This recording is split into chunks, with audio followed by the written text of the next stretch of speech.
we have now a presentation from Leslie Powell. Don't move.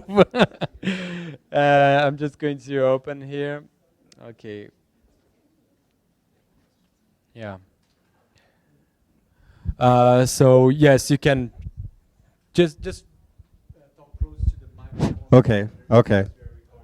All right. Well, I've got two brief presentations to make. One on a book that was published in 2016, Policymaking in a Transformative State, the Case of Qatar, and then secondly on the Journal of Comparative Policy Analysis, a special anniversary issue that was just released in January of 2018.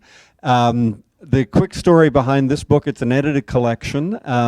I've been teaching in Qatar most recently, well, for the last 10 years, and I have an affiliation with Hamad bin Khalifa University there. It's a long, why Qatar? Why I have this, it's a long story, so I won't go into that.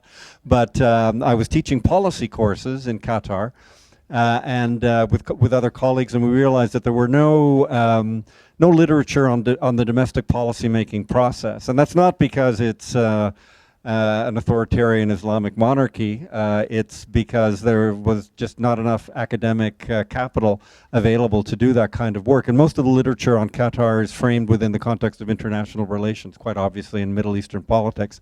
So we thought, why not pull together a book that looks at the domestic policy making process? Again, despite the fact that it's relatively authoritarian Islamic monarchy, it's also a country that is massively and rapidly transforming, and as a consequence has to implement educational policies, healthcare policies, transportation policies, environment policies. So it can't do those things on the back of an envelope. So the short story is that we were able to recruit, for the most part, Qatari scholars and researchers to write the chapters for us. And we framed it in terms of a transformative state, as you can see there. But the other two theoretical frameworks that we drew on for the book, one is a fairly conventional one within the region, rentier state theory, how it is that countries that have massive resource revenues, particularly oil and gas in the case of Qatar, are able to essentially buy off their populations and so remain non-democratic, but founded on the ability to provide benefits for their populations as a bargain for their non-participation.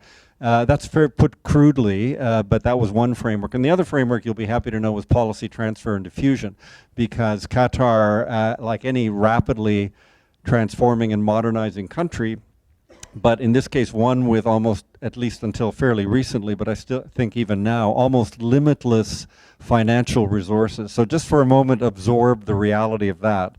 Having almost all the money you can imagine to do almost anything you want is a unique public policy context, to say the least. So, and they have not been shy about borrowing as much as they can from what they, the best practices or best models around the world, policy models. So the policy transfer diffusion framework was quite important for framing the book. So we had chapters, I won't go through the detail, we had chapters on K-12 educational policy, post-secondary education, the Qatari family, because obviously these transformations are occurring extremely rapidly in a fairly traditional society. So how does all this work?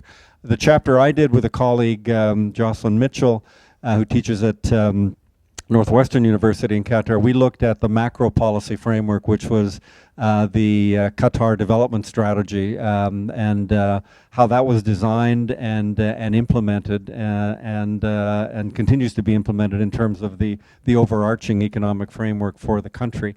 The conclusions, I won't go into detail, but we did try to think through some of the peculiarities of the regime, again, of an Islamic monarchy that is determinedly trying to modernize and to borrow policy models from abroad, but to do that in a context that still remains true to the religious and social roots of the country. So I'm quite proud of this effort. It was an intellectual adventure, to say the least, for me as a Canadian trying to write about Qatar and the Persian Gulf and an Islamic monarchy. Not things that I'm terribly familiar with off the top of my head.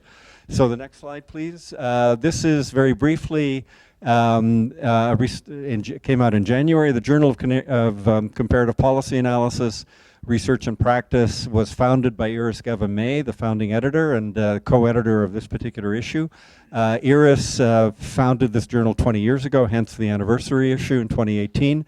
And has been a major contributor through the journal, but also personally, to the development of comparative policy studies in the discipline, to create the discipline, to help found it, and to develop it internationally. So this special issue has an introductory chapter by Iris and myself, where we do more than just try to summarize the chapters, which would be the conventional introduction to a special issue, but we tried as well to engage and stretch and push the limits of some of the findings from the different chapters. And then just as a teaser, we ended with 7 deadly sins of journal publication. It's not a manifesto for going forward, but it was an attempt to reflect on some of the pitfalls of journal publication that face all journals, not just our own. So that was fun to write.